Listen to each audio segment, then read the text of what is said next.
Welcome to the new episode of All That Jazz. I'm your host Matyash, and I have with me Jasrin Singh, and she's a executive, holistic, and life coach. And she is in Singapore right now, one of my favorite countries in the world because I've heard so many good things. So, welcome to the podcast, Jasrin. Thank you so much, Natyesh. It's such a pleasure to be here. And I have to say, I'm very humbled and honored because I've seen some of your other videos and there's some great people out there. So thank you for putting me out there with them. Thank you. I'm very I'm happy to be honored. Okay, let's start with your background. I think you are initially from India, right? here. And are you Hindu or Singh or Sikh? So Sorry, my birth religion is actually Sikh, Sikh. Yeah. but I'm, born and brought up in India. So, Hindu culture is very much part of us as well. But and Sikhism, I don't know if you know it, it's a very neutral religion. So I think that left me quite open to exploring everything. And, my spiritual sort of journey became so much more open because of that. So I was never really conditioned into a particular style because Mm-hmm. I don't know if you're familiar with Sikhism, but Sikhism is all about simplicity and devotion and love and kindness and just like be the good things and keep it simple. That's kind of their basis. And it was formed out of a retaliation to the extreme ritualism that was happening in Hinduism in the 12th century. So Well, Guru Nanak, who's our first guru, kind of set that up. right. Well, what about did it have any defense element against the Muslim invasion as well? I've heard that that was also the case with Sikh, or am I mixing something up that up with something No, else? I think overall Indians and Sikhs we have a history uh, with Muslim rulers, and there's been quite a lot of atrocities which were dealt out to our sort of gurus, our teachers and masters of the Sikh religion. So I know there is some history there, but I'm going to stay out of that one, which is I'm not an expert in it, Right. By the way, but I I'm know getting that there was. some noise on the mic, so if you touch anything around the mic, so I'm not getting any. Okay. So um, spirituality. I know spirituality is very close to you. So did it that? Because a lot of my guests they start very early in life. They it usually starts in the childhood. So how did that begin with you? Mm. So you're absolutely right. So I think, to be honest, I also started in childhood, but then I left it. So my grandparents were very a devoted family. I would say my great grandfather was very spiritually elevated. He was completely devoted to God and devotion. But I remember that I think his guru actually told him that he needed to step back because he had a family to take care of. So he was kind of pulled back into the material world a little bit because he could have just gone completely. And because of him, my grandparents, my paternal grandparents, where I grew up, they were also quite sort of, I wouldn't say religious, but yes, they would go to the Gurdwara every morning. They would, get up at 3:30 in the morning, say their prayers. They were completely vegetarian. And I loved that. I was, when I was 4 or 5 years old, I would want to go and stay with them. And I would like want to wake up at 3 o'clock in the morning. I guess that vibration and energy of that spirituality was very attractive to me. And I was a vegetarian, but then I went to boarding school and I kind of like forgot everything. And I, forced myself to start eating meat because I was missing out and all of that. Right, right, right. So And uh, and just give you a little bit of a background and history. So I had an arranged marriage when I was 20, which was wow. quite unhealthy, I would say. I don't think I should have been there, but I just wasn't mature enough. And then, being so conditioned as we are as Indian women, I was kind of stuck there and stayed there for about 10 years till I felt like I found my power to get out of there. But I did have three kids, very beautiful three kids in that marriage, and it taught me a lot about who I am. But I always thought, oh, if I get out of this marriage and I found like love and I found financial freedom and I found my personal freedom, which I didn't have any of in that marriage, I'd be truly happy, right? And I did manage to get out of there. I found financial freedom. I even found somebody that I thought I really loved. And suddenly, at like 32 years of age, here I am. I've ticked all the boxes. And why am I so unhappy still? Like I really couldn't understand it. And I just couldn't feel no joy in my life. There was a complete sense of emptiness. And I think rock bottom was when they took me to, my mom came over and she says, "You need to go to the doctor. You're depressed." I'm like, "No way, I don't get depressed. I'm too strong a person for that." And when I went to the doctor said, "Yes, you are depressed." Hmm. And I was very anti taking medication. And I came out of the doctor's thing saying, "No medication." My mother said, "Go back, get some medication." So I started taking, the doctor said, "It's your choice." So I started taking very small pills. But I also knew that I needed to find the real cause of this, and I think the real cause was a real sense of emptiness. And I remember standing on my balcony one night and just thinking, like, who am I? Who am I beyond the roles that I play in life? And what's my purpose for being here? And those two questions kind of plagued my mind at that same time that I was having this depression. And I was like, where do I find answers to these questions? So I'd been to the best schools in the world. I've, been around the most intelligent people in the world. I'd worked in like great companies, but I was like, nobody's ever asked these questions, and What did nobody's you even study, by the way? reflected upon. Sorry. What did you study, by the way? So in my graduation, I did English literature, and then as part of my exit plan and getting financial freedom, I'd also done my MBA from INSEAD in Singapore. Mm-hmm. So that was kind of like me preparing to have a great big career and sort of be successful and all of that. And I think being around that and going through what I went through at 32, it really boggled me that an organization, an institution of that caliber, uh, you know spoke nothing about some of the things that I was to discover over the next few years, Right. through my personal transformation and my personal growth, which actually came about all through spiritual study. Right. So I really felt like inspired and motivated, and I was still in the corporate world at the time, to bring some of these concepts to the world out there, to understand who the authentic self is, what our values and strengths are, etc., and like how do I take it back. But that's a separate conversation. But yeah, that's how my journey started. And I just thought, like, I can't get the answers anywhere else, so maybe this thing called God has an answer for me, but I don't know what this God is. So, or who is this God? And I mean, I would say my relationship with God up until that point had been pretty rocky. Right. Right. I didn't As think is he'd with be quite most fair. people, Sorry. I think most people when they're young, they have a period when they have doubt and stuff like that. That's Um, yeah.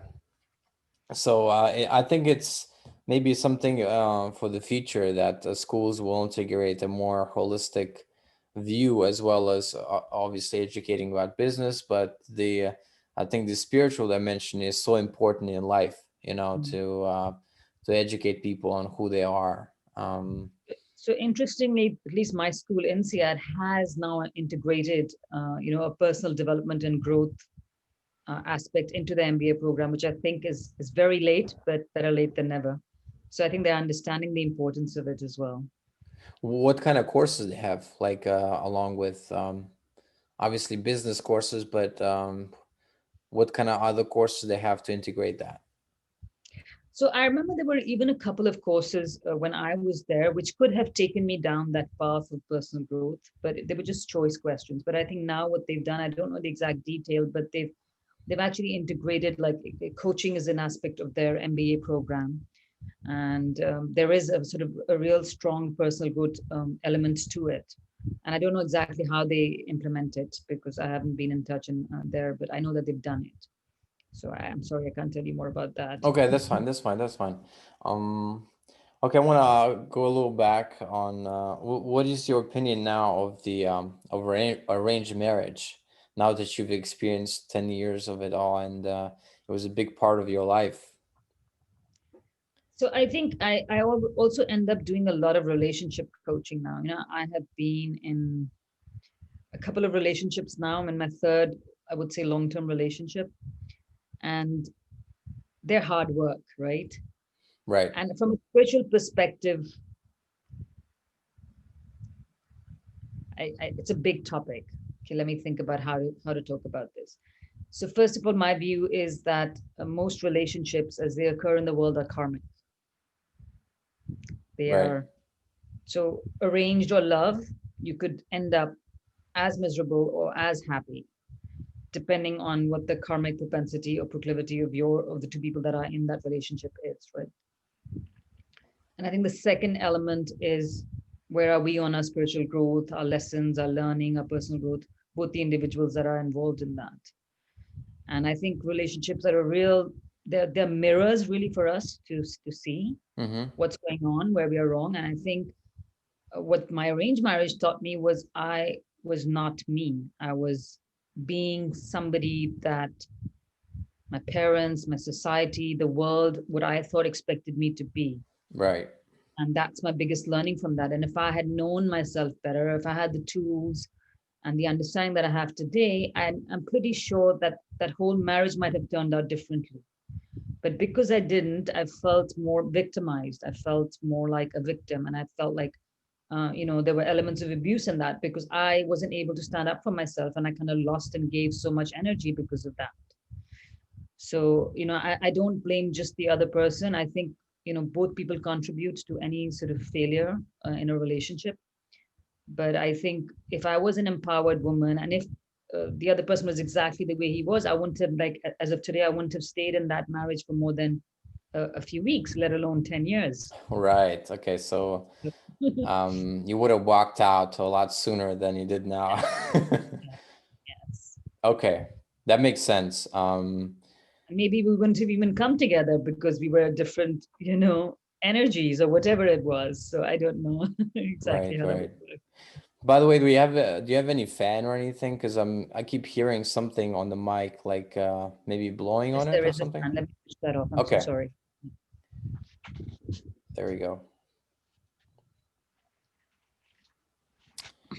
Yeah, How is it's something I know with my mic as well. If something is because I have a laptop near it, and sometimes when I position the mic on it, and if it blows on it, I can hear everything. Okay, thank you. So is that better? yes, I can. It's better now. Okay, great. Um, so what kind of teachers? I know, and I think in Sikh tradition, there's a big thing on gurus, right? If I'm not mistaken, right? But that is not even though you grew up in that environment, that is not your closest religion, or you're something that was practiced a lot, Mhm. right? So I remember when my parents would, like, my mother would tell me, especially when I was going through my tough times, they would say, like, pray and do this. And I did all of that and I just felt like I got nowhere with it. And I think the primary thing for me is because I didn't understand what I was praying. I didn't have any understanding, or like they were words and they were words in a different language, which was not even English, right? So I'm reading these words and I'm sure there's some help even without understanding that, the vibration of that text sort of carries something. But the sort of deep burning questions in my mind, my soul, were not getting answered. So I knew that like, at least for me, some intellectual understanding of things before I sort of, give myself to it was important. And I think that that intellectual search, or the search for knowledge and wisdom, kind of started with these two questions that I said. And then I started delving into all sorts of books on spirituality and personal growth. And I just devoured them for years and years and years to come. But I was also seeking a guru because it was in my mind that a guru can help me get answers to some of my questions, right? Mm-hmm. It's very interesting. So I'm going to share this with you. So when you're vulnerable, when you're deeply in pain, you seek help, you seek somebody to guide you. Yes, And this is where most spiritual seekers actually get into trouble. And a lot of us end up in the sort of wrong sort of organization and institutions a cult because, almost. like a cult, exactly. So I actually ended up in a situation like that where Wow. this person kind of professed to give me all the answers, and my partner at the point as well. And he's still with her, but I I had so much conflict when I was studying under her, and I couldn't believe that this could be the pathway to God. And each day she just made us feel like shitter and shitter, and like worse and worse. And I was like, is this the bubble or is the world out there a bubble? Because it's, the mind control is so strong at the time. You're not Right. sure what's happening, right? She was trying to break you down to make you subservient to her. Exactly. So that Mm. was constantly, that was the game. And and if you sort of didn't agree with that, it was a ploy of your ego. It was a ploy of your problem, and so you would be so messed up because you're like, oh my god, my ego, it's my ego, so I'm the problem. And so your self-esteem kind of also sort of goes worse and worse and worse, and you stop trusting in yourself completely, Hmm. right? Because you don't know what the hell is wrong or right. Your mind, your intuition, everything is gone. But long story short, again, with the help of a few loved ones and the fact that she actually left Singapore, the woman that I'm talking about, I think distance creates a real barrier in mind control. Yes. And I learned a lot about mind control. I think that whole experience for me was a teaching to say what not to do when I'm in a position where vulnerable people are coming to me, to be sure that I don't fall into that trap. Because when people are vulnerable, they give themselves to you, they open themselves up to you energetically, and it's very easy if you are using your psychic powers wrong, in the wrong way as she was, to attach yourself to them, to make them feel that you can't do without them, right? Right. Well, what are some of the classical signs of that you may be in a cult, or this is not something you want to be in, or maybe in other areas of life as well? It may not be spiritually, but Yeah. maybe you are a sports environment or something where, or a club where there's elements of cultish behavior. I think the first line that comes to my mind is the moment there's an us versus them mentality, right? That's Like the moment politics as I'm well. positioning, the moment I'm saying I'm better, or they're worse than me because they don't know the truth. And so the moment we're getting into that sort of a conversation or feeling, or they don't know what I'm going through, and they're stupid and they just don't get me, it's kind of like that, right? So that's number one. The second is, I think, close-mindedness. Like I don't listen to anybody except the teacher or the guru, Right. and everybody else is completely dismissed. Family, friends, relationships, nothing is of importance anymore. So that's a classical sign of my mind is completely controlled. Yeah. By somebody else. Yes, by somebody else. But to your point, I think cults exist uh, in everyday life as well, right? And mind control exists. Marketing is about mind control. It's so easy. So the human mind is very sensitive. It is very vulnerable in general. And if somebody has some knowledge of how to manipulate that, it's not that difficult. Right. And So yeah, politics as well, us versus them. That's a absolutely. classical sign of because for a mass movement, Eric Hoffer always talked about that you always need a devil or an enemy for a mass movement to exist. Yes. So for the left in US it's Trump, and for the right in US it's Biden, or identity politics, or socialism, communism. You always need this and that I call it the dynamic. CNN versus Fox cults. The CNN Yeah, cult versus the yeah, Fox. yeah. That's it. That's That's what we it. see here in Singapore. Right. Is that And equivalent to something in Singapore as well? The TV channels, or you have just one? no, in Singapore, we're controlled like I told you. I think it's a little bit managed, everything by the government. But I don't. So I think there's no divisiveness. They're very strongly against divisiveness. So when there's any element of, they're quick to curb it. So I said they're a strong government, and maybe sometimes they're a bit autocratic, but I think they're benign, and that helps Singapore a lot. So it keeps away from what's happening in the US right now. Right. But every country is prone to it. Every human beings are prone to this. All right. So I think uh, the government and the leadership is aware of that, and they sort of know how to manage it, or at least they try to manage it quite well.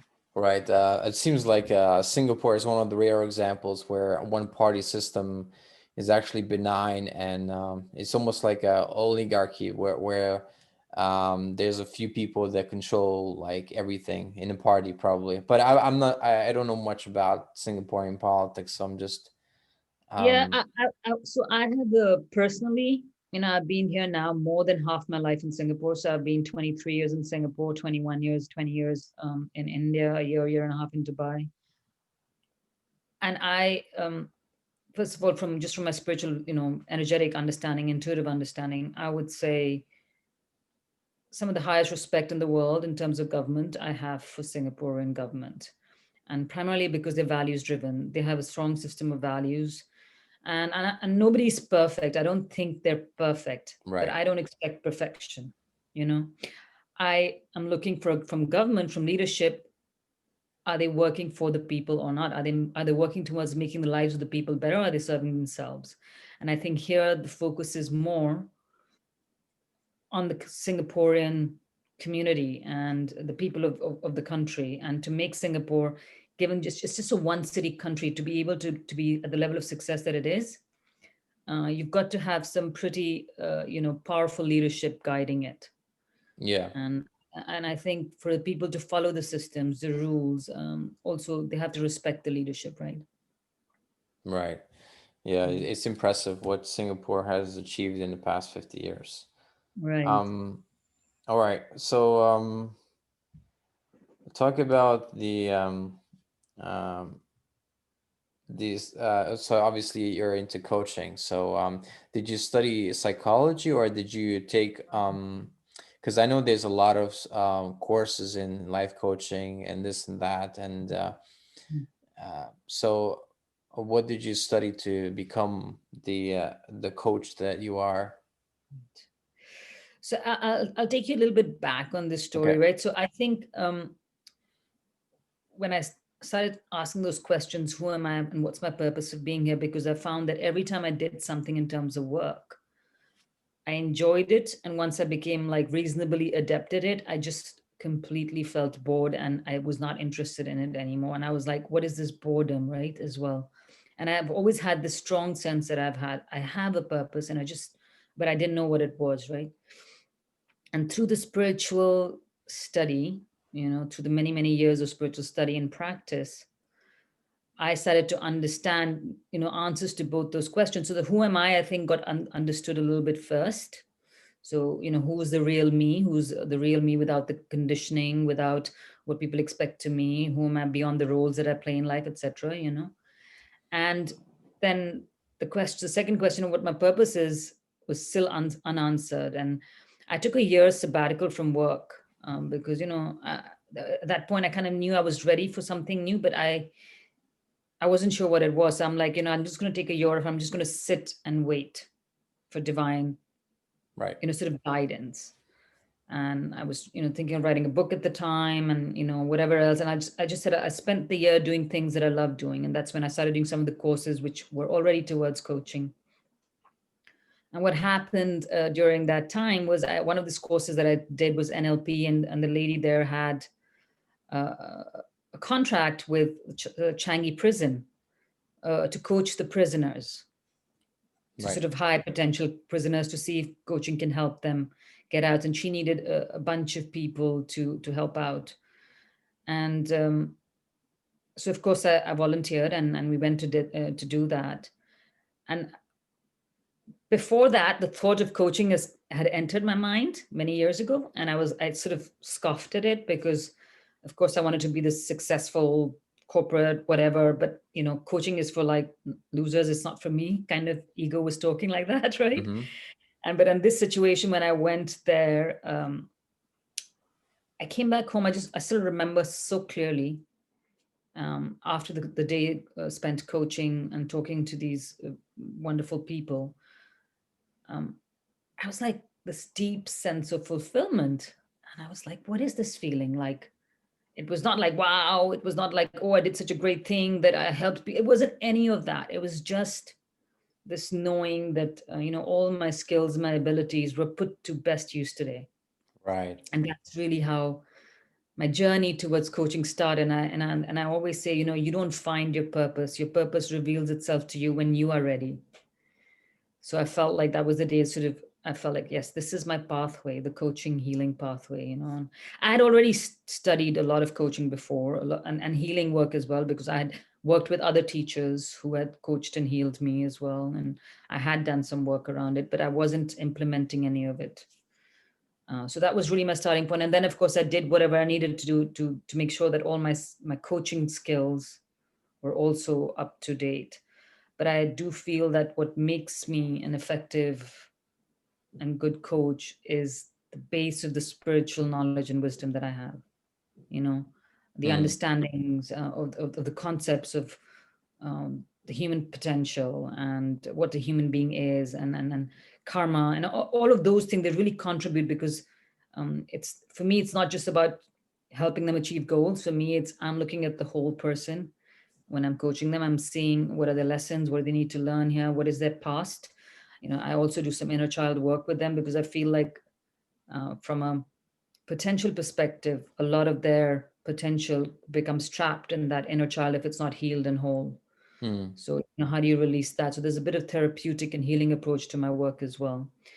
Of course, I will change that depending on who my audience is, but I, right. I I believe that it has to be the whole person, otherwise it doesn't work. It's very sort of temporary. So you work on the emotional aspect, the mental aspect, and the spiritual, basically, all three Yes, combined. yes, that's right. So I've actually sort of developed a system, and I call it the blueprint of the authentic you, or the blueprint of the authentic leader if it's executive coaching. And what I've done is I've taken all aspects of my personal growth and transformation, which I feel like I had to go through, and put that into this process. So it's kind of 8 or 10 aspects to it, to become the real human being. And ultimately, of course, we are nobody, but I think before we get to the enlightenment stage of I am nobody, I need to first have a self. I am somebody. And who is Right. that somebody? And that somebody is this person who has specific values, specific potentials, specific talents. And when you put all of those together, that will lead you to your purpose, because you're here to be useful in the world as well. And to be useful, you have to know who you are and what you're good at and what your talents are and what your abilities are.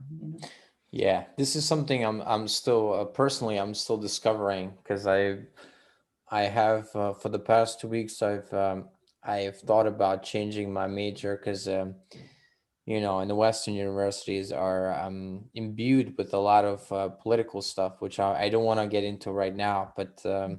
it just is. Mm, Even economics and theater studies they have some intersectionality and stuff like that that I don't like. But I couldn't find anything else, but my idea of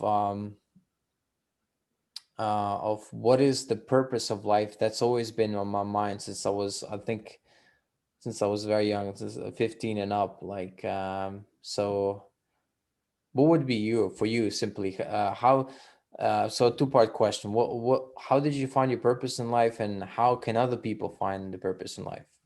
mm. So, you know, I think purpose is always about service. I think where people get confused is people think service means philanthropic, charitable organization. I go to pack my bags, I go to Africa, I serve the world, I go to India. Right. No, that's not purpose. That's your ego talking, because you think you're better than somebody else and therefore you can serve. But real purpose is actually about serving the world through the specific talents and abilities, which I call is your divine blueprint, and making best use of that. So for me specifically, when I'm coaching, all my strengths sort of come together and sort of become magnified, and they serve the person I'm sitting in front of. The same thing if I'm a chef, if I am infusing the food with love and I'm passionate about it, then that's my purpose. You know, if Hmm. I'm a great leader of an organization, of a corporate organization, then my purpose in that situation is how do I serve the people that are around me and the stakeholders and the organizations. So I feel like people confuse purpose with something charitable. It's not. Purpose for Right. me is always about First you need to go through this process of who is the authentic you, who's the real you, what are your talents, what are you here to do, what are you naturally good at, because that always contributes to purpose. Okay, so but And what then if you're doing yeah. something that's not useful? Like if you were, I don't know, selling drugs. I In Singapore especially that would be non-advisable because you can Mhm. end up be Well, getting hanged in Singapore, but mhm. but somewhere else, you might just be corrupting, let's say, the youth in your neighborhood or Oh, whatever else. But it also what you said reminded me of Mother Teresa, who said, do small things with love or something like that, to paraphrase. And mhm.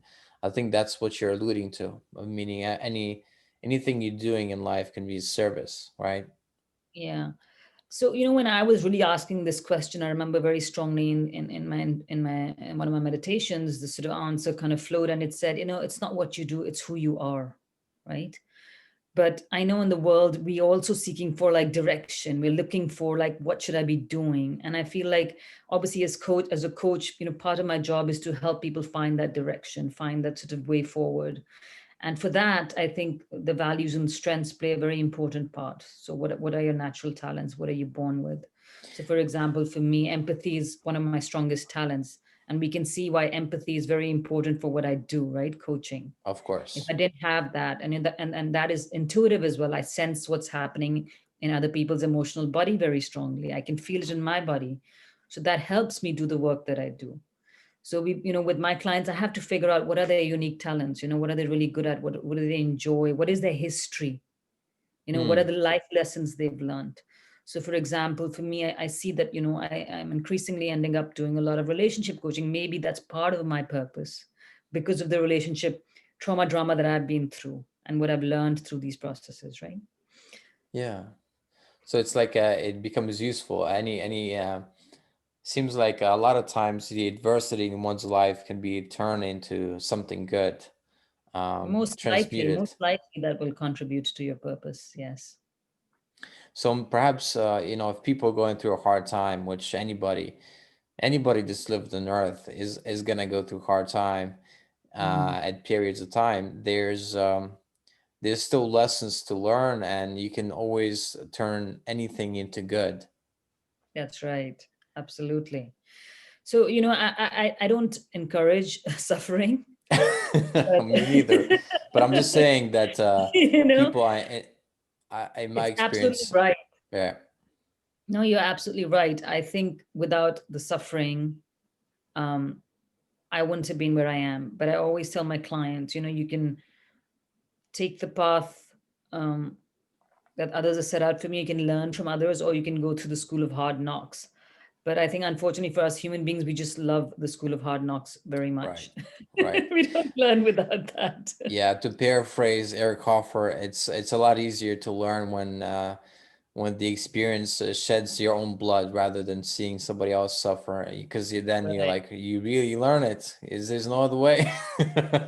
I think, and I think that's where coaching becomes very powerful for me, because when I had that spiritual understanding that people don't learn by people telling them, people learn by experiencing. So as a coach, you are able to empower that, by asking the right questions, by asking them, guiding them in the sort of right way, activating the wisdom within them, and helping them just let go of everything that needs to be let go of. I feel like coaching is very spiritual in its activity and its sort of purpose. Hmm. Yeah, I've had a little bit of life coaching Mm, by somebody that was learning. This was years ago, and right. it did help me because I was there was something I was really struggling because I wanted something to be totally perfect in order for me to try it out. But Mm, but then I found actually it doesn't have to be perfect for you to proceed. So then I yeah. did proceed, and anyway, the experience was good. What was the like one of the highest, and also was somewhat bad at the end. But I learned a lot from it, I think. So Right. it And I think it that's what we're here to do, right? We're here to learn. We're here to learn and grow. And in the larger perspective, nothing matters. But I know when you're going through the suffering, it feels so deeply personal. yes. It feels so miserable, and yeah, it's just not fun. By the way, I noticed you have like an angel, a picture of or a painting, perhaps. Is that an angel like wings? That's my beautiful. I don't know if you're familiar with the Ascended Masters. I think I spoke to you about that, but Right. a lot of my teaching and study comes from the Ascended Masters, and that is one of the tools that they gave. This is called the Violet Flame of Saint Germain, who's one of the Ascended Masters. And you asked me if I was a major in psychology, and I say I'm not from a study perspective, but I have in-depth psychological understanding, and that helps me, in the work that I do with my clients, and that is because of the Ascended Masters teachings and study. They have actually helped me. That teaching and that study and that practice has unraveled very clearly in my mind how this psychology works. Right. And Okay, you let's know, take a simple thing, yeah, procrastination, because that's something that's yes. personal for me as well, and I know a lot of people um, struggle with procrastination. So, what would be your first your? I guess the causes are different, but what would be your general advice for the people that are struggling with this? So procrastination is very simple. It's emotional tug of war inside. The Mm, conscious mind and the subconscious mind are fighting each other. And until and unless we don't clear the emotional baggage which is in the subconscious mind, we're not going to move forward, right? So, give me an example for something you procrastinate in oh, school work, university schoolwork. work. Yeah. Right? So, should I do a little exercise with you to show you what I would do with people? Okay, let's do it. Let's do it. So tell me, Matiesh, Matias. sorry, I Yeah. forget that one very well, Matiesh. Um, what are the advantages? And you can take a notebook and write it down right now. Right, right. Let's go. Uh, what are the advantages that you would have if um, you did your schoolwork? So okay, I see what you're doing. Pros and cons, right? So the advantages would be to I would be feel good about the work I've done. Feel good. And I would be caught up with work. Mm-hmm. So And what the would that give you? um I wouldn't have the sense of worry. If I was caught up, I wouldn't have the sense of worry that I'm not being caught up, because it can be overwhelming when especially when you're further along. Now I'm beginning of the year, but when you're further along and you're not caught up, it can just be overwhelming. So I like these words that you're using. So overwhelming, worry, stress, right? So can Right, you right. write those down as well? As Okay. well? Yeah. Yes, And um, so what you're seeking, I guess, is a sense of accomplishment, fulfillment, peace, that's right. lightness, right? That's right. Okay. So what are the disadvantages? Now I want you'll have to be vulnerable with me here, and you'll have to be open and honest with yourself as well. And close your eyes for a minute if you need to do that, and think about it when I ask you this question. Okay. What are the disadvantages of putting in your schoolwork in time? I don't have much free time. I lose the free time Mm-hmm. that goes to YouTube or whatever I do. Mm-hmm. Um, Sometimes video games or whatever. There's free time that I have, and the cons of me doing the schoolwork is I wouldn't be able to have the enjoyment, let's say, of just indulging in the YouTubes or whatever I do, in free time. So lovely. So have you written that down? Wanting free time. Yeah. Okay. Right. Anything else? Think of checking a bit deeper.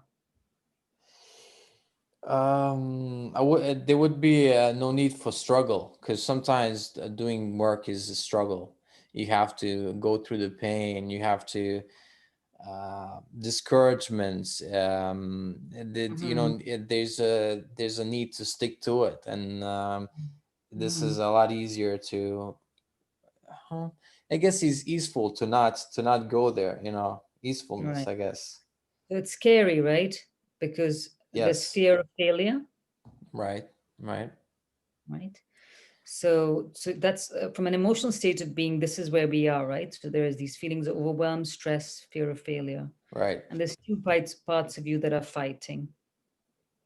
And what are you wanting? If you look at the advantages, I talk about. I don't know if you're familiar with the Sedona method and the letting go method. We're always seeking something, right? So if you look at this advantages, what are you seeking when you look at your first advantage? To feel Control, good. safety, or approval? Sorry. What am I seeking? When I'm procrastinating is um, wanting free time, to be free of failure in a way, to be um, I guess in my own little safe bubble of free Mhm. time. So the free time gives you what a sense of control over your life, right? Yeah, yeah, So you yeah, have the right. control, right? Yes, And on the other side, you have I'll be worry free and stress free. If I put in my, you will also have time. right. I'm meaning that if I, yeah, I, If I did the work on time, right. what are you wanting there? Sorry, I don't understand the question. So if I don't do the work, I will Yeah, have a lot of free time. That's true. right. And if you did the work, what would you have? I would have this sense of accomplishment and Mm, also feel good, but after the fact. mm. So there's two underlying things here, right? Wanting control on both sides. You're wanting control by wanting to finish your work on time, but then you're fighting that wanting control by another sense of wanting control, which is, um, Oh, I see. you see, Yeah. this is the tug of war, and this is how procrastination happens. So there's a part of us which is seeking the same thing, but because Mhm. of this conflicting thoughts and feelings is stuck. Right. So now just let's help you a little bit if you don't mind, if you can give me another minute or two. Okay. So just close your eyes Hmm. for a minute. And when you think about your schoolwork, could you just welcome all the feelings that you have about the schoolwork when you think about doing it? Just welcome all the feelings that you have. And Right. if you can name them, just you can name them. A bit of tension, Mm-hmm. overwhelm, kind of a sense of pain, a Mm, mm, you know how that feeling when you're drawing on a chalkboard and the sound is not good, that kind of mm, feeling, mm. like a bit of um, or a repulsion almost. Yeah. Ah, good. So, which is the strongest? I like the word repulsion. That's pretty strong. Hmm. Well, which one is? What do you mean? Which one is the When strongest? you, when you, which is the strongest emotional feeling that you sort of sense when you close your eyes and we are thinking about this?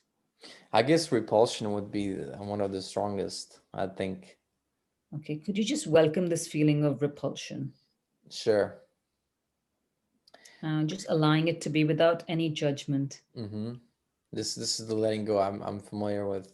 Yeah, Yeah, and and I could do that for a while. could Is you let this feeling of repulsion go? um yeah, I it would take a while, I think. So this is actually. Do you have a pen, Matches? Yes, I do. Can you drop it? Uh-huh. Just drop it. So how did you drop it? Let go. How did you let go? How I did you th- let go? by not holding on to it. And what did you need to do by not holding on? I'll let it go. Made a decision to let it go, right? Right, right, okay. So people think, oh, we can't, we're not ready, but actually it's just a decision, Ah, okay. right?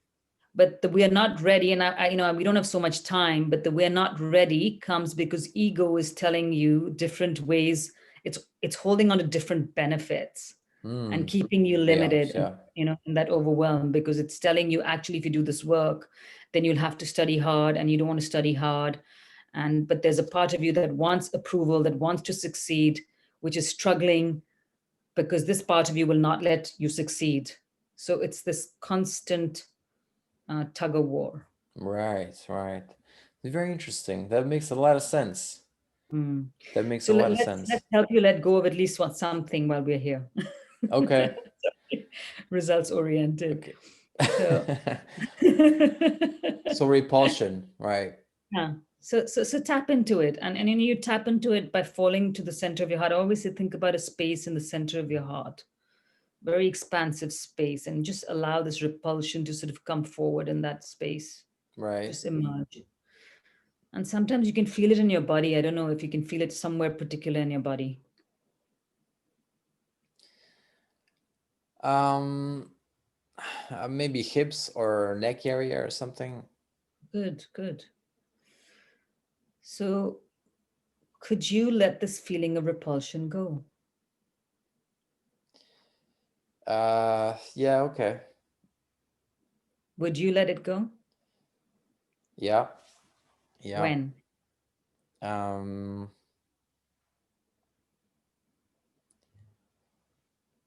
yeah, I never thought that this could, I could just like concept, because this is like conceptually letting go in a way, seems like, We're but really letting go. So just if you just give yourself permission to let go, right. you can just let go right now Okay. and then you check in.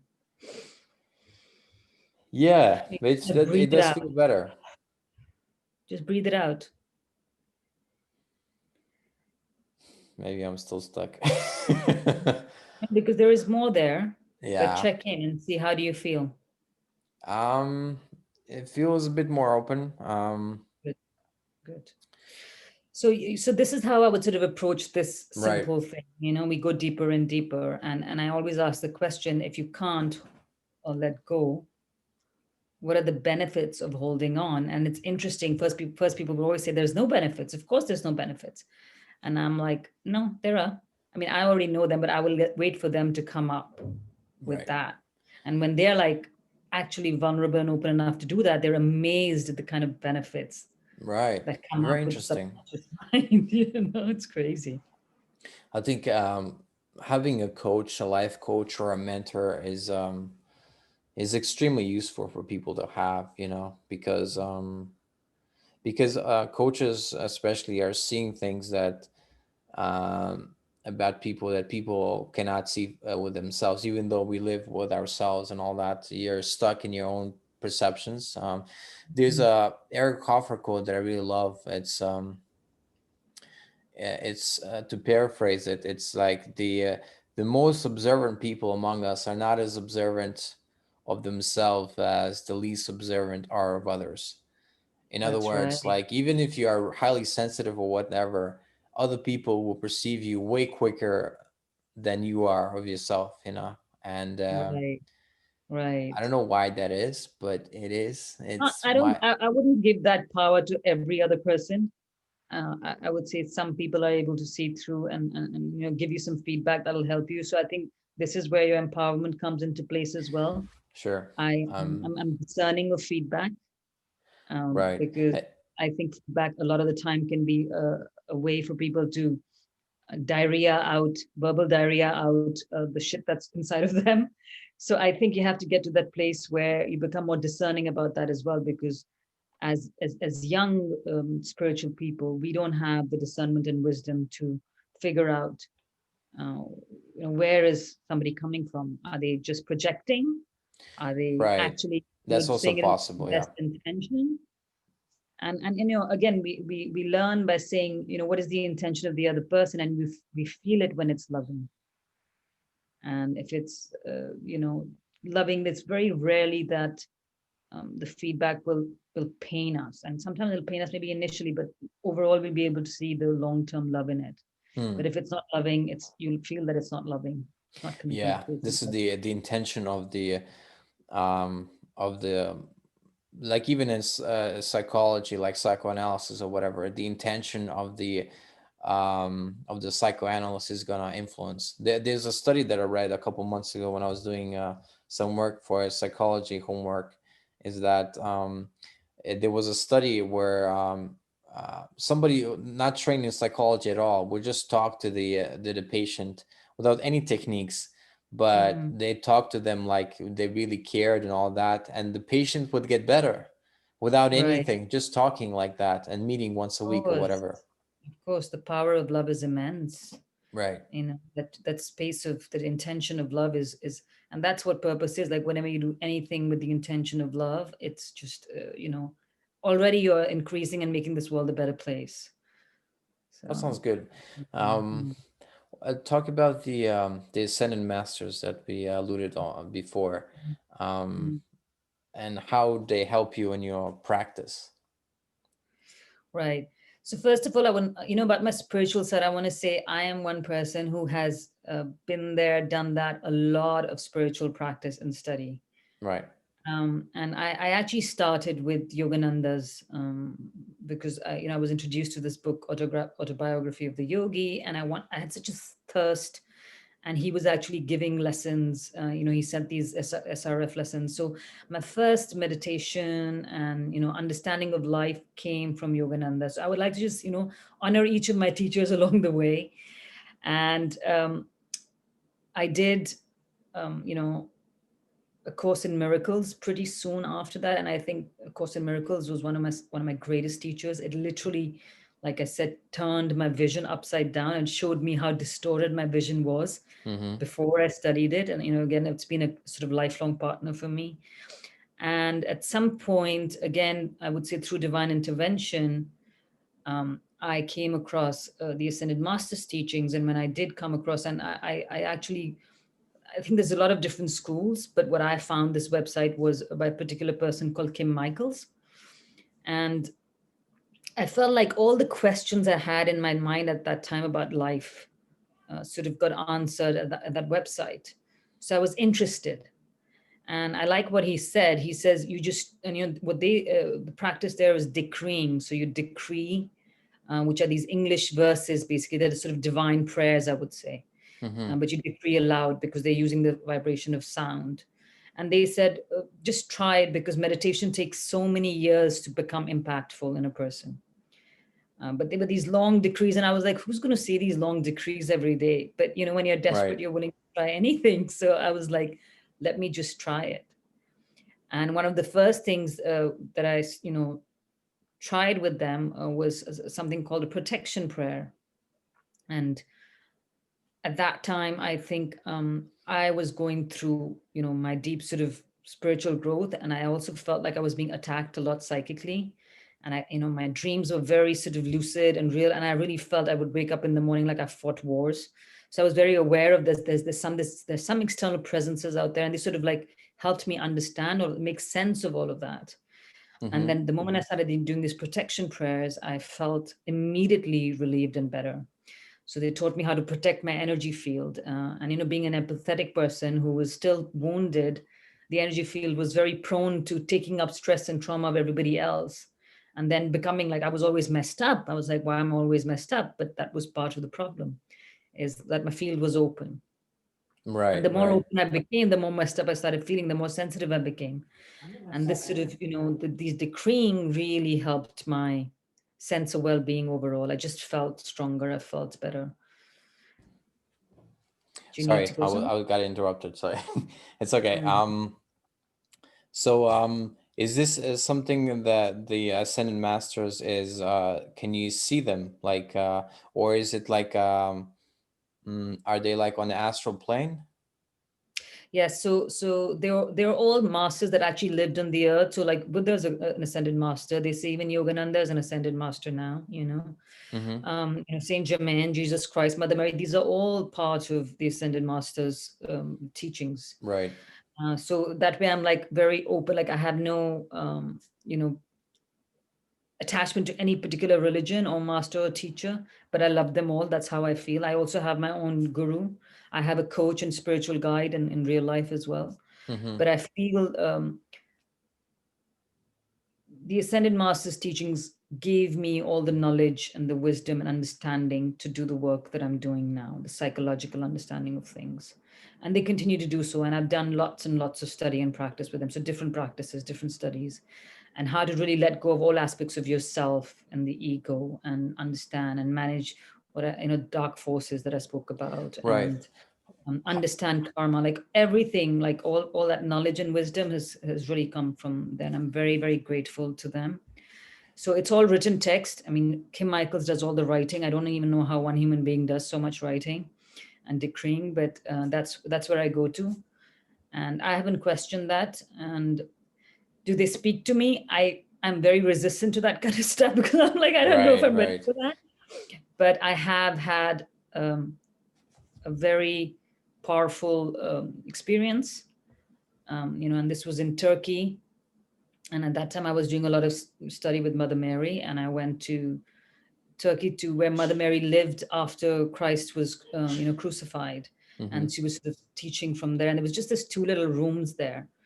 And again, I was just going there because I was interested in some of that. I went to Turkey because part of me was like sort of calling me, and I went to this room. There was nothing. There was just this little room, and people were praying. And I walked away, and then I felt this strong pull to come back. And I came back to the room, and I would say that was the first experience I had of um, a divine presence. Mm. And the only way I can explain it is I just felt so small. I felt as a human being, I was just like this tiny little ant, and it was not in a negative manner. It was, I would, for the first time, I was aware of this presence which was so much larger and bigger than me. And all I felt I wanted to do was prostrate to this presence, like Mm. literally lie down on my belly. And I was kind of embarrassed. So I just kind of sat out on my knees, and I just cried and cried and cried and cried. And all, there was no questions. There was no sort of this thing, but I just felt this very strong presence of something very benign, very powerful and divine. And I kind of became very aware of the fact that we are very small compared to what's out there. Right. And I've had a So, couple of other experiences which I won't go into, but this was kind of right. very strong. Yeah. So this was Mother Mary, Mother of Jesus. That Yes. the Yes. that's the in the spiritual realm now, and you felt that she was the one guiding you back to the room. Um, Mm. So Interesting. I can't even like name that it was Mother Mary, but I was in Mother Mary's. The presence was. I can't put a particular name on it. I can't put a face to it. I can't put a shape or form to it. It was just a presence, Hmm. which was extremely loving, very divine, and very big compared to me. That's all I can say. So I felt very humbled, but also loved, and you know, it was just like a divine. That's all I can say. It was a divine experience. Was it through the work of Kim Michaels, the that in your devotional I guess I don't know what you named it, invocations, that you came across that the ascended masters made contact with you? It was only through that. I again, I am very wary of saying the ascended masters made contact with me because that's ego. Okay. Like I don't know Okay. that. I don't say stuff like that. But have I had experiences where I felt the presence of higher powers? Yes. And that keeps me firmly on my path, and that grace is so important. So do I feel that, I have divine grace guiding me? Yes. Do I feel there's somebody out there who's helping me? Yes. Am I grateful, so grateful to the Ascended Masters and the teachings? Yes, absolutely. Um, that's all I can say. Okay. Beyond that, I'm not going to claim anything except that That's I fair. know that they play a very important part. All my teachers, all my gurus, all my coach who's in real life alive, they are all an integral part of my spiritual growth and development. So thank you so much about all of them. Yeah. To talk about a teacher that's very close to my heart as well, Dr. David R. Hawkins. Yes. So Yes. Also. you discovered him after A Course in Miracles, because I know he recommended a lot of people to do A Course in Miracles, and I was at the lecture where he made us all promise that we're gonna do the workbook. So that was the motivation that I needed to restart doing and actually finish doing a Course in Miracles. So So so I love both, Course in Miracles and Dr. Hawkins. And Dr. Hawkins' work, he is so beautiful. He's so divine, and he's so practical. And a lot of what he's taught me, I have integrated into my coaching work. For example, the letting go. It's so important, that emotional purification. I know one of the big chunks of work that I do with my clients is what I call emotional purification. And all of that chunk is completely guided and directed by Dr. Hawkins' work. The importance of it, and it's just like I cannot overstate my gratitude and love for Dr. Hawkins and his teachings and all that he's taught me, and how it really propelled and accelerated my own growth, but also helps me propel and accelerate the growth of my clients. But A Course in Miracles, I love to share the story again. mhm, I had no intention of reading or studying. I didn't even know what A Course in Miracles was. But I was at the time. I told you I was seeking and I was devouring all sort of personal growth stuff. And I went to the library and I picked up, wanted to buy something else, and I was looking for that book, and I suddenly see this book, this big blue huge text, like an encyclopedia, kind of looking dark and scary, and right. it says Course in Miracles, and I'm like, I don't believe in miracles. I'm not like looking at something called a Course in Miracles. What Right. is this nonsense? And then I walked away, and it was the same sense, like I said with Mother Mary, you go through something and you walk away, but there's this very strong pull back.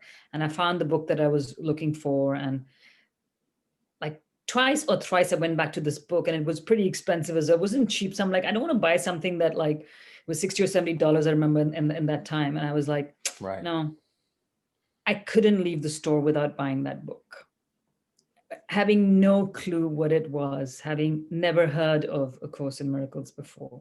It was like that book kind of chose me at the time. And, I left it, I brought it home. I couldn't open it for many days. And then I remember the day I actually reached out for it, my whole body was shaking.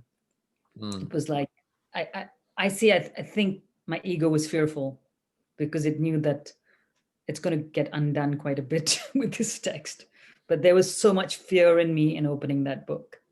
mm. But once I did, I kind of never looked back. I just sort of consumed it, and it really opened my eyes to an understanding of my ego so much. It was again very grateful for that text and for that course. It seems like some events in our life are almost preordained.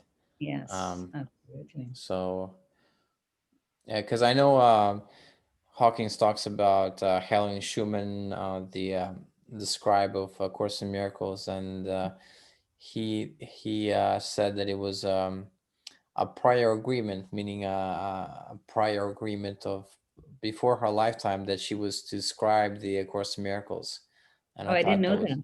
I thought that was very interesting because Interesting. she herself was not a spiritual person. She Spiritual. was um, I think she was quite neurotic in some ways, but she was just Right.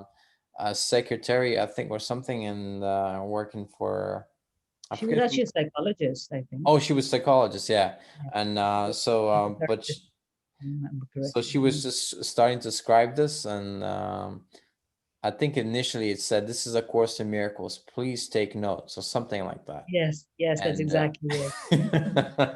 It's like, what? yeah, she But could. I also love how some of these teachings come through these very seemingly neurotic people, and I love the beauty and the imperfection of that. Because I think a lot of spiritual people get too caught up in being too good and too perfect. And I myself am like completely imperfect, quite neurotic, quite idiotic in many ways, and I really encourage all spiritual people to be okay with that, because it's a very sort of, it's an ego trap to get a touch in, to get stuck into being perfect and being happy all the time and being loving all the time and being, it's such a, and I've seen people, I've experienced people who are there, and when I feel their energy, they are so angry on the inside, it is unbelievable. Hmm. Because they've never dealt with it, and they do exactly what they think they're like. Dr.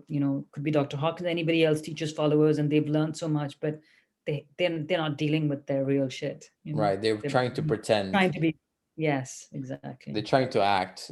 Yeah, Mm. but that's I think maybe that's a stage.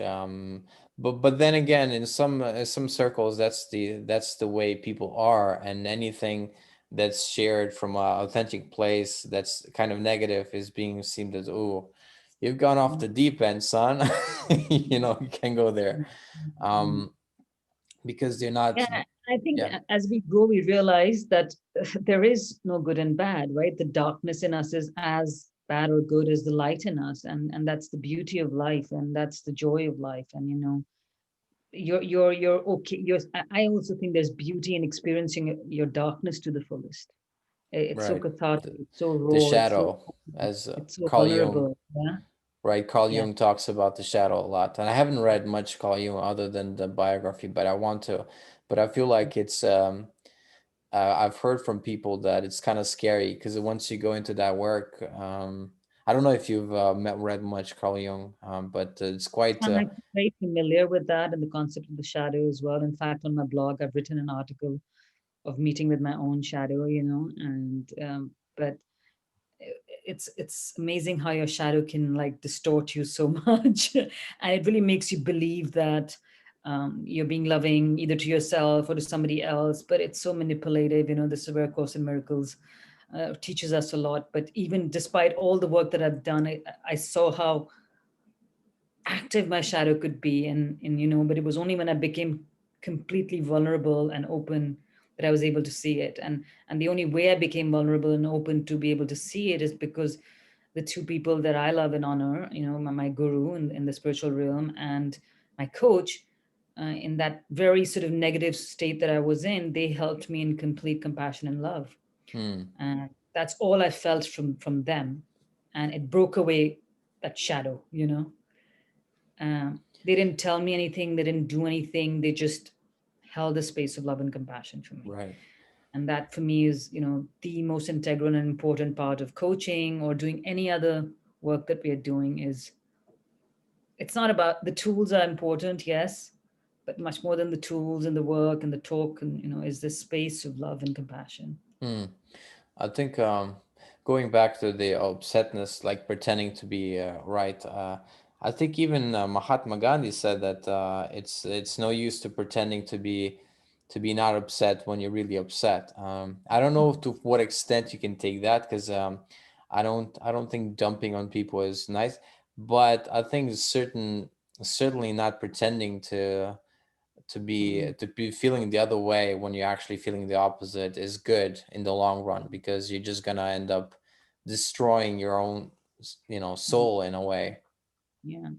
So, I also talk about the energetic home that we have. And I always say, the energetic home that is our energetic home is got boundary walls, it's got structures, and values kind of form that boundary wall.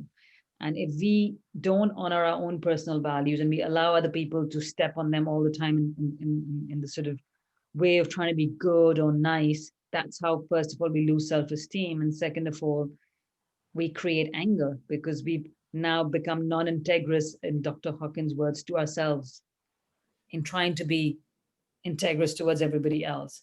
But I say it starts with being integrous to myself, and that means admission, admitting, acknowledging, accepting all the parts of us, good, bad, ugly, beautiful, because we can't do one without the other. And we are humans. And till we are in this human form, duality will exist in us, at least to some extent. Not so Right. much as before, but to some um extent.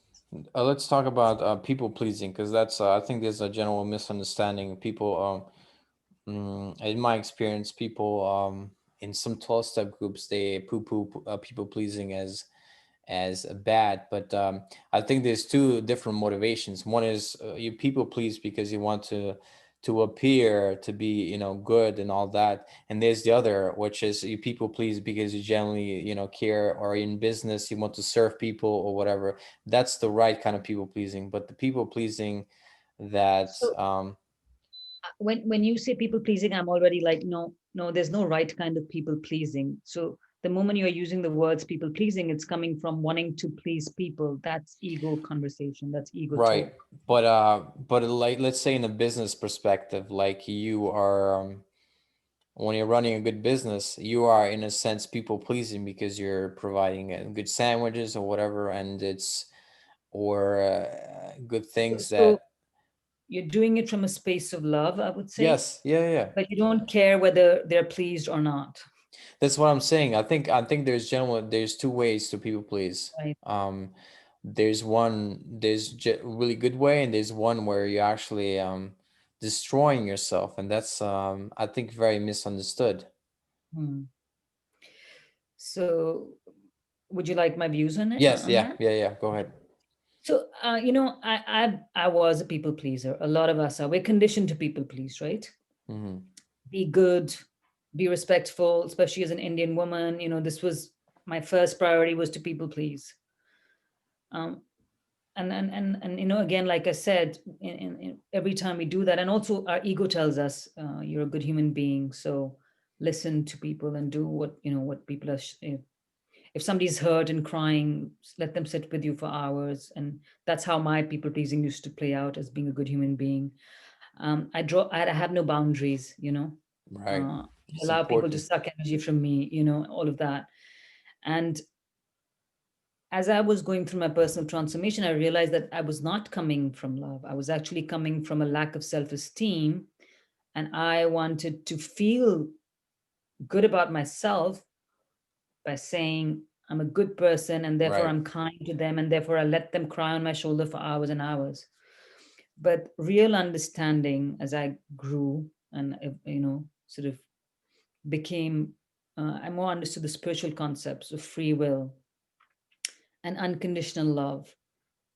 I realized that if you want to be truly loving, you have to always check with yourself on your intention and the action. So you always ask yourself the question, does this act empower this person or does this act disempower this person Hmm. in this moment? And also yourself. And yourself, right? Hmm. Of course, I mean for yourself, but I think it's easier to sort of measure, right? Like so parents are very prone to um, people pleasing, or because they want to feed their own ego but trying to be good parents, and they try to do too much for the children, for example, right? Mm-hmm. And they don't realize that in that overly love, what they're doing is trying to control people, actually, by controlling people to want to like them, to want to feel that they're dependent on them or whatever. But what they do is they disempower their children in the process. Right. So, Overprotective, or yeah. yeah. So let's say somebody's always borrowing money from me.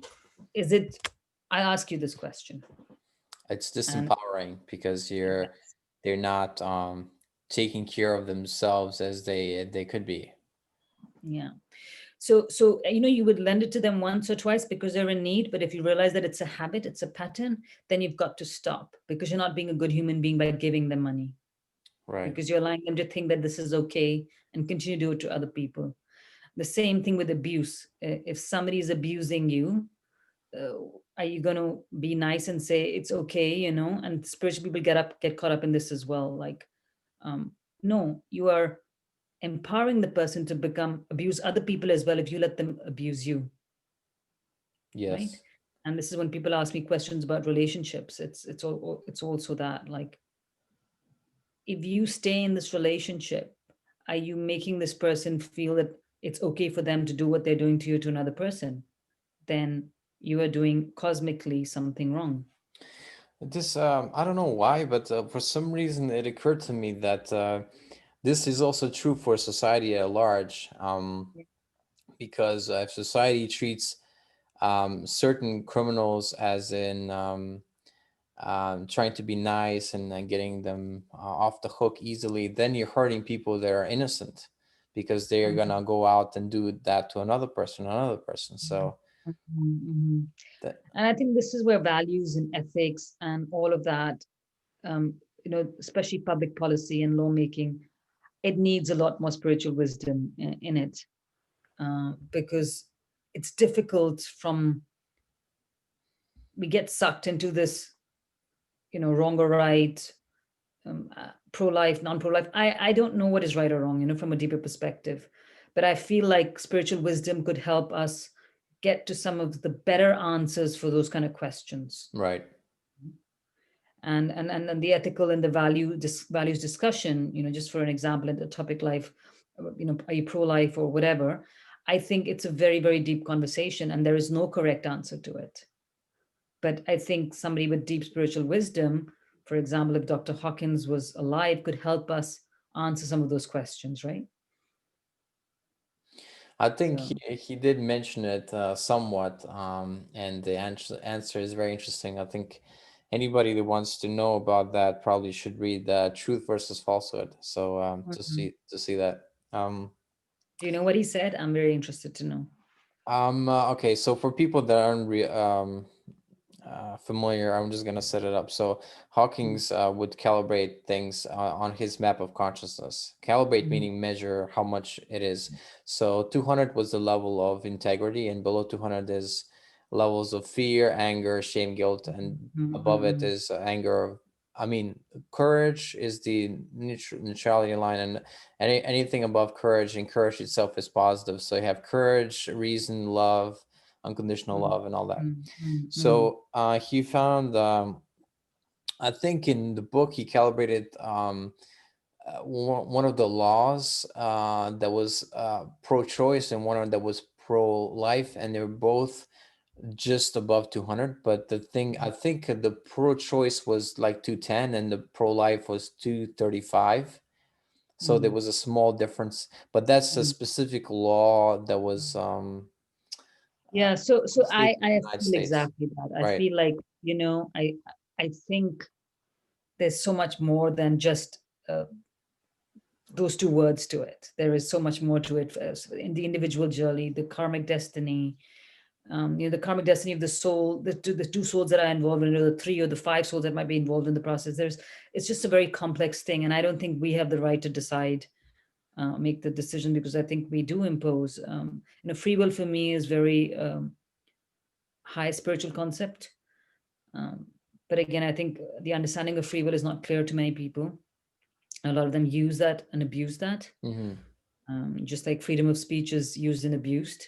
Right. So I think, again, like with wisdom, we have a better understanding of these concepts, and then we can use them correctly. But until then, they're just words. Yeah, in my view, free speech in the United States is taken too far, where blocking a road is considered speech, as in protesting is. I don't think protest blocking the road is speech, but I digress. Okay, I want to Mm, lastly I want to touch upon something that I talked to Josh, one of the also a Dr. Hawkins student, and he talked about um, psychic attacks, and that's a mm, very uh, interesting topic, and topic that a lot of people don't want to talk about. So if you wanted to, have you ever mm, experienced anything like that? mm. So thank you for asking that question. Again, like I told you, I'm wary of what I'm going to say here, What? because a lot of people have very strong opinions about it. But what Sure. I'm sharing here is my personal experience. And um, psychic attacks, there are two kinds. There is one which is non-human psychic attacks. That means there is actually things, entities, powers, energies in the astral planes that are attacking you, and you are more prone to that attack, obviously, when you're on the spiritual pathway, because they don't want you to grow, Mm-hmm. and also when you are like kind of wounded yourself. So they will use your wounds. If you have like depression inside of you, they will sort of make you feel depressed. And so when you wake up in the morning feeling really shitty, it's quite likely that you've been through a psychic attack at night. Really? Wow. Yeah. uh, the depression, or like this complete sort of, despair or hopelessness, if you feel that in the morning, it's quite, and you were okay at night, it's quite likely. So that's an indication that you've had a psychic attack. I have literally physically, I felt like I've climbed mountains and fought wars, and I feel like I've seen spiritual warfare. I'm aware of it. I'm also aware of, my dreams are very prophetic. So, for example, when I'm about to get sick, I will have an animal come in a dream before a couple of days and bite me.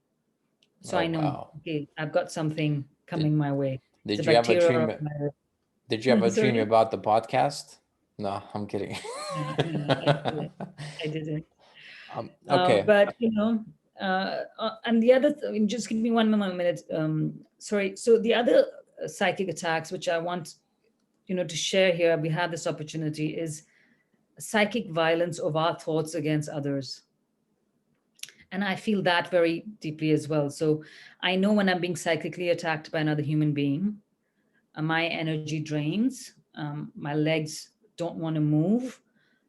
So I know I'm under psychic attack by somebody who's talking negatively about me or bitching about me or projecting some sort of malintent towards me. And again, I've learned this over the years, that this is how it works.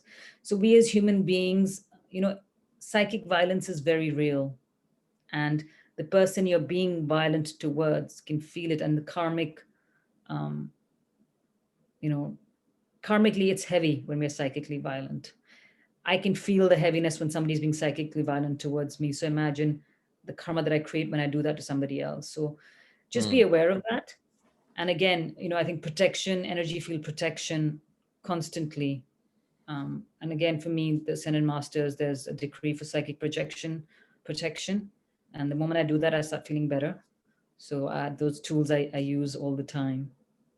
Um, yeah, so that's Yeah. my sort of two cents on those things.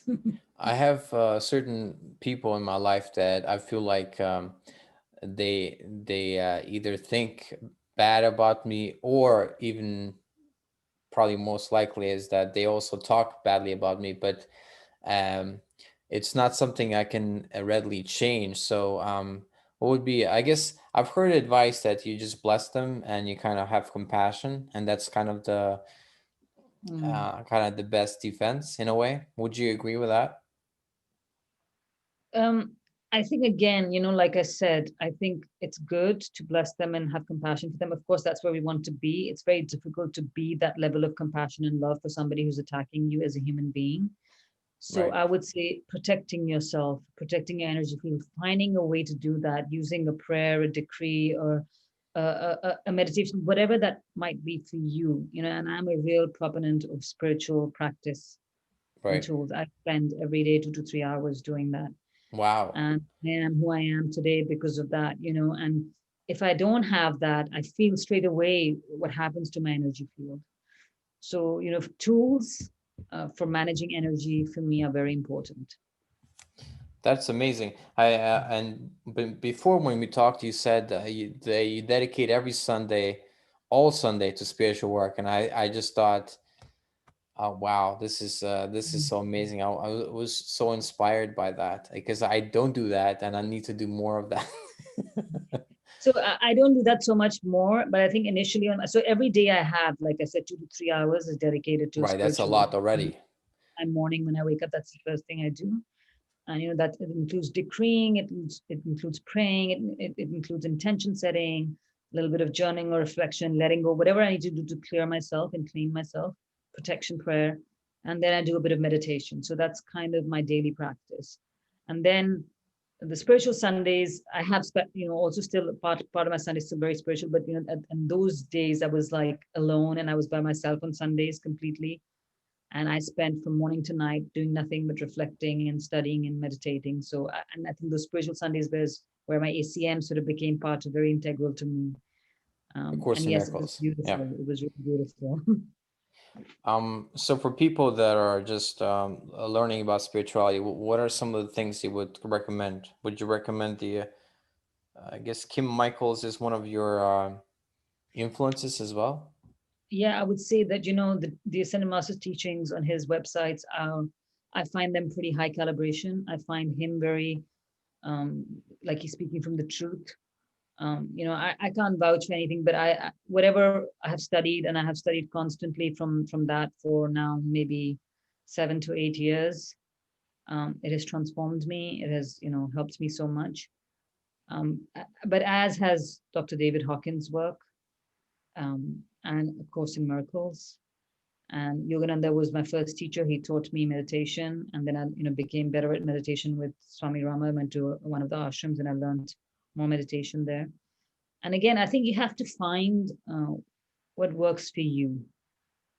But a daily spiritual practice is integral to well-being and spiritual growth. You cannot progress on the pathway without that.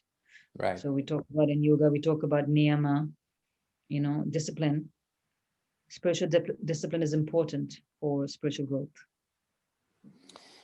Before we go, I just quickly wanted to ask you about, because you mentioned negative thoughts. What do you think happens to public figures that experience a lot of psychic attacks? Like, I guess they prayed for as well. Like Donald Trump, he's experiencing a lot of people praying for him, and also a lot of people doing the opposite. Let's say. Right. Right. So I think, part of us, when our purpose is leading us in those pathways, our energy field is built in a way that we are protected from that. So for somebody like me could not be that public figure because I would just die with the energy because I can feel everything, right? Right. So Right. one thing is that they don't feel it. The second thing is a lot of these public figures, they actually, thrive on taking energy from people. So Mm, when they are getting that energy, that's making them stronger and bigger and better. And so public figures, a lot of public figures actually thrive on that.